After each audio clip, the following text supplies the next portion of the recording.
Hi guys, I'm Mario and today we're going to talk about how to create your Facebook business page.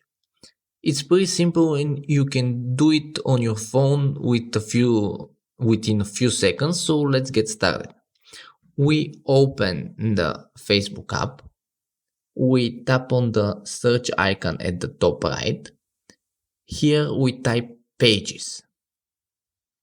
Now we select the first shortcut and here there is create. We tap on that.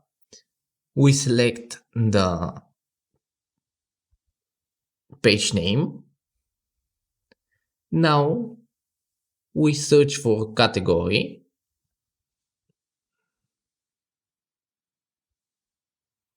and simply tap on create. We wait to create.